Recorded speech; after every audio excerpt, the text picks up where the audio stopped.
Everything we hear is an opinion, not a fact. Everything we see is a perspective, not the truth. Marcus Aurelius. We live in a global information space. Most of us get our news from online sources in some way, shape, or form, and that's become even more prevalent with the rise of social media. And with that, we have the rise of misinformation, disinformation, deep fakes, cheap fakes, fake news. You get the idea.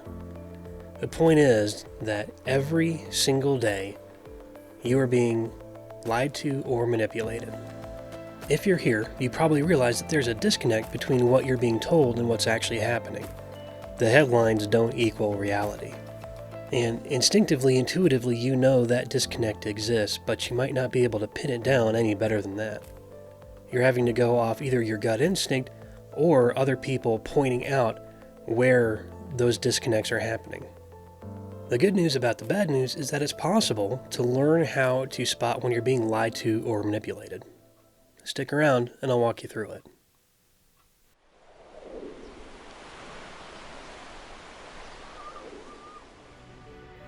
Welcome to Peeling the Onion, hosted by the Lighthouse at Ephesus. True knowledge is timeless. Join us as we examine wisdom from the great Stoic philosophers of antiquity and apply it to modern life. Thanks for being here. Earnest minds are essential. Togas are optional. We always start by establishing definitions. For our purposes here, we want more a list of characteristics than an actual definition. First, facts and truth. Facts and truth are external, repeatable, and verifiable. On the other side of the coin, we have opinion and perspective. These are internal, malleable, and highly dependent on the individual. I want to encourage you that everyone can do this. That being said, there's some key mindsets that you need to have as we go into it. All of this rests on a foundation of being able to use good logic. Logic and truth go hand in hand. Logic is the expression of truth. You need to be a seeker, not a cynic. Yeah, there's bad information out there. Yeah, you're being lied to and manipulated. But it is possible to find the truth. If you start from, okay, there's bad information, and you just throw your hands up, you've already been defeated. You need to be ready to challenge your preconceptions, your beliefs, and maybe your worldview. You might find that something you believe is wrong. When I was younger, I had the opportunity to go caving, spelunking, in a cave system near Durango, Colorado. It's a really interesting experience. One thing that shocks most people is that you don't have to get very far past the cave opening to lose light. And from that point on, you are dependent on whatever source of illumination you bring with you. Your ability to see inside the cave is limited by two things: the quality of the illumination source that you have and the geology or the topology of the cave. You can have the most powerful light in the world, and if the cave takes a left turn 15 feet in front of you, you can only see 15 feet until you get to that turn and see what's next. One of the things that's really interesting about an environment where you are dependent on your own light source is what happens when that light source is removed. If you want to see this in action, go find a really dark room in your house. Go in with the lights on and look around, and then turn the lights off. After a few minutes, your brain is going to start trying to fill in what it thinks should be there. It's going to access the most recent memories and start giving you almost ghost images of what it thinks should be around you. Take note of that, kind of experience that, and then turn the light on and see how close what your brain was giving you is to reality. It's not close at all. And something to think about in the context of caving or spelunking, your brain's trying to help you, but if you're moving around without a light, it can actually put you in a dangerous or deadly situation because it's doing its best to fill in information and is doing a really bad job. The point is, you need a good source of illumination. I'm going to read off a paragraph. You might not agree with it. Hang with me, okay? Responsible governments support the expansion of renewable solar and wind technologies which will replace antiquated fossil fuel generators, deliver clean power, strengthen our infrastructure, and prevent the coming climate catastrophe. How could any reasonable person oppose renewable energy? Keep that tucked in the back of your head as we're going through this. So getting to the facts and the truth. The first thing you have to do is pull together information. And once you have the information that's available to you, then you have to start looking and sifting through it for fallacies, biases, framing, and presuppositions. The last step is to apply razors. So let's look at each of these in detail. When it comes to gathering information, your goal should be, within reasonable limits, to chase sources. Don't just depend on one article. Look and see, okay, this article is referencing this article, so I'm going to go to that article and see what that article says. And if that article references another article, I'm going to go to that article. Within reason, get as close as you can to the originating facts and events. The easiest way to think about this in your head is to keep asking why, to chase those cause and effect relationships until you've run all the possibilities down to reasonable dead ends. When I use the word reasonable, my point is that you should only expend so much time and energy chasing back to original sources. You need to balance how much error is acceptable and also decide what presuppositions you're willing to accept, and we'll get to presuppositions here in a bit. Ultimately, what you're trying to do as you chase sources is to gather information so that you can discard the garbage. At the same time, you're also looking for where facts have been hidden or if there's just outright lies. In southwestern Colorado, there's a town called Silverton. It's an old mining town. Just outside of Silverton, there's a mine called the Old 100 Mine. It's not active anymore, but you can go up and actually go into the mine and see what it was like for the miners trying to pull gold out of the mountains. One of the fun activities that they have is outside of the mine, there's a sluice box set up, and they give you pans, and you can pan for little nuggets of gold and silver. And what you're trying to do is separate the dirt and the rocks from the precious material that you care about. And when you're panning for gold and silver, you're looking for nuggets that are the size of a grain of sand. We have to discard sources that don't have first-hand information. One of the things that we see that's been used to great effect, and not in a good way, is the anonymous source. We have to discard sources that use irrelevant credentials or expertise. As an example, just because someone's an expert in physics doesn't make them an expert in politics. It's possible for someone to be an expert in both, but an expertise in one area does not translate automatically to expertise in another area. We need to discard sources that lean on the everyone knows or it's always been that way. They're trash arguments and should be treated accordingly. You need to discard sources that use inadequate investigations or discovery. Sloppy journalism is trash. And you need to be very careful to watch for how things are framed. And like panning for gold, sifting information takes a deft hand and practice. And like panning for gold, it's possible to not find gold. You might just have a pan full of dirt and rocks. I used to think that there was always nuggets of truth to find, but that's just not the case anymore.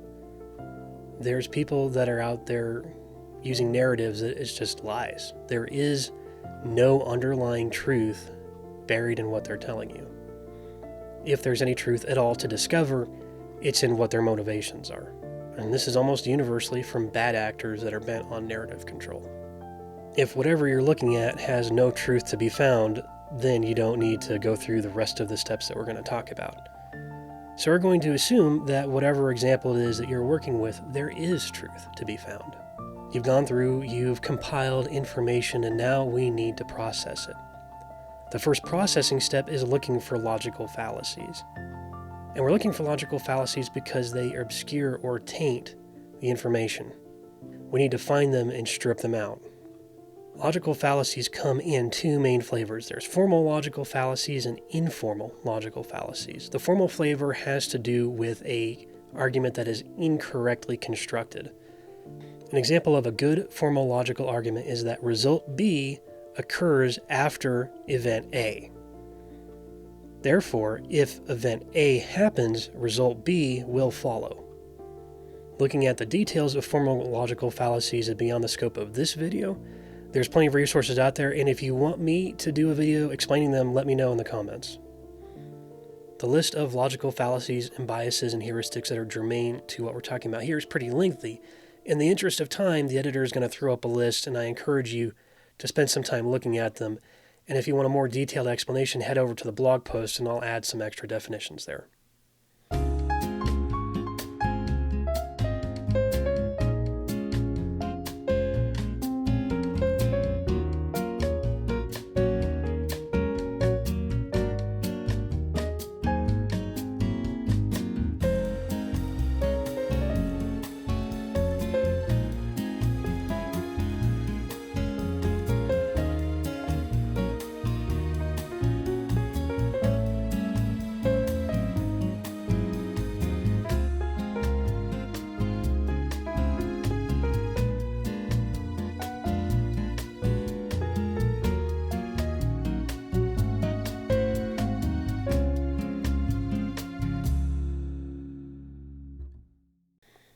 This list of fallacies, biases, and heuristics is not exhaustive. There's a lot more.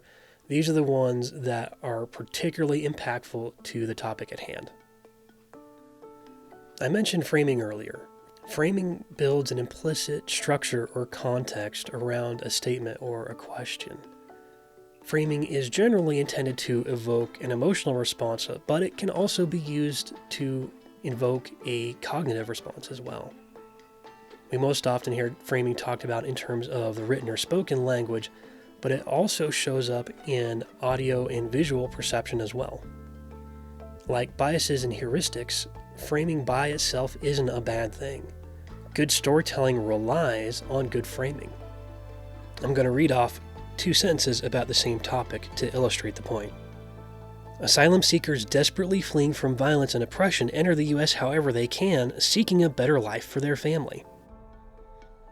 Illegal immigration is allowing violent criminals to enter the U.S. undetected and harm American citizens. The framing in both of those sentences is pretty obvious. The fun part is that I picked the framing for the order and presentation very intentionally. You heard me mention presuppositions. A presupposition is an assumption or a belief that is embedded into a statement or a question. Presuppositions are incredibly powerful, and they're also ignored by most modern discourse on critical thinking. They're incredibly important because they set the stage for what is relevant, what is acceptable, and what's in scope. And they come in 2 main flavors, existing and introduced. Existing presuppositions are largely a product of your worldview. Introduced presuppositions come from the speaker. Often the speaker is trying to indirectly align their audience with a particular group, usually for either solidarity or identity purposes. The converse of that is also true. When paired with effective framing, presuppositions can actually heavily influence your opinions. Framing can also introduce presuppositions, especially when it's paired with or built on a logical fallacy. One of the reasons that presuppositions are so powerful is that an opponent can position an argument by introducing a presupposition and getting the other person to tacitly agree to it without realizing what's been done. Presuppositions are difficult to detect, but they're even more difficult to address because addressing a presupposition usually requires derailing the main argument to get at the presupposition. When you're listening to political discourse, and if you really want to see this in action, watch a debate. Every politician involved will introduce presuppositions that are often in conflict with each other, but none of the politicians will call out the presuppositions. And the reason is the ambiguity that it creates actually benefits them. Responsible governments support the expansion of renewable solar and wind technologies, which will replace antiquated fossil fuel generators, deliver clean power, strengthen our infrastructure, and prevent the coming climate catastrophe. How could any reasonable person oppose renewable energy? Alright, so let's break it down. The first thing that should jump out at you, responsible governments. But what do responsible governments do? Well, they support the expansion. The implication here is that a government is irresponsible if they don't support the expansion. Expanding what? Renewable, solar, and wind technologies. There's actually manipulation going on here too. This paragraph is implying that solar and wind are the only viable renewables. So what are these renewables going to do? Well, they're going to replace generators. Okay. They're going to replace antiquated generators. Antiquated, that means they're old, right? They're going to replace antiquated fossil fuel generators. So we're riding on the existing anti-fossil fuel sentiment, and we're also implying that those existing generators are old, worn out, and obsolete. So what's going to happen? They're going to deliver clean power. The implication here is that the alternatives being offered, solar and wind, have no environmental downsides. They are clean. Next, they're going to strengthen. Well, strengthen what? Strengthen our infrastructure. The implication is that the existing infrastructure is insufficient, and that solar and wind, the proffered solutions, are the best options. And then they're going to prevent catastrophe. Well, that sounds good. What kind of catastrophe? A coming catastrophe. Oh, this is really bad. A coming climate catastrophe. This is accepting climate change as fact. It's also accepting that a climate catastrophe is a foregone conclusion. It's implying that solar and wind are the only ways to avoid it. We're going to conclude the paragraph by talking about any reasonable person. Any reasonable person won't oppose. Well, what won't that reasonable person oppose? Renewable energy.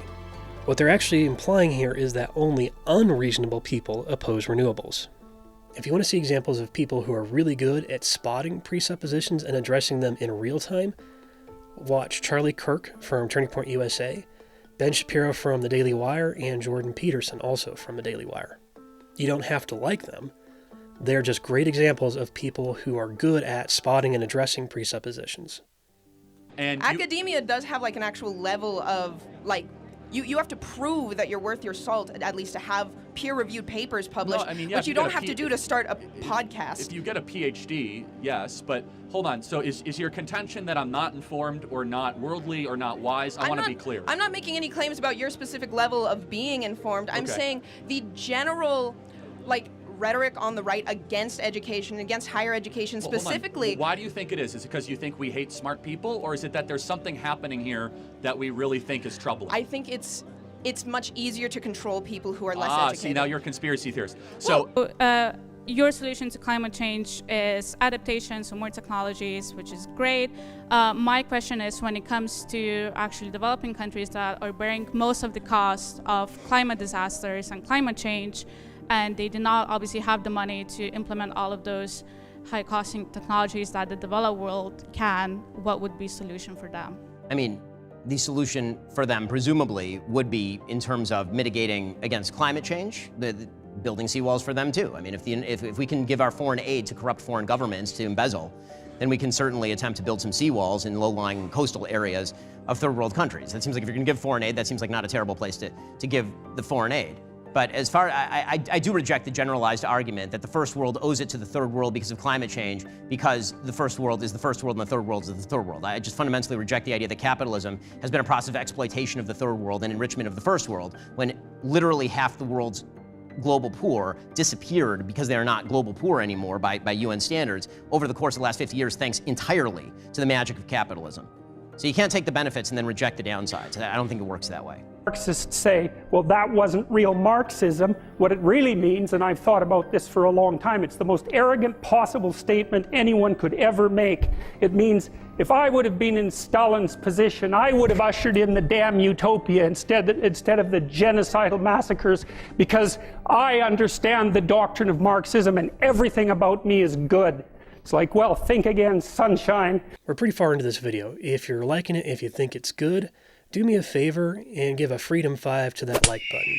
If you aren't already following us, then subscribe or follow on whatever platform you're finding us on. Let's get back to how to filter what you're being told. The overall goal is to get as close to the facts, the bare facts, as possible. You need to remember that everyone's take is going to taint the information, regardless of how well-meaning it is. Ultimately, you're trying to figure out whether the picture is whole or if there's holes in the picture. And just like other people's takes will taint your analysis, you need to remember that you're going to impart your own spin to whatever you intake. Let's connect the dots. So we've gathered our information. We need to remember that the gathered information is usually editorialized. So we're going to go look for fallacies, biases, heuristics, and presuppositions. We're going to factor in ulterior motives.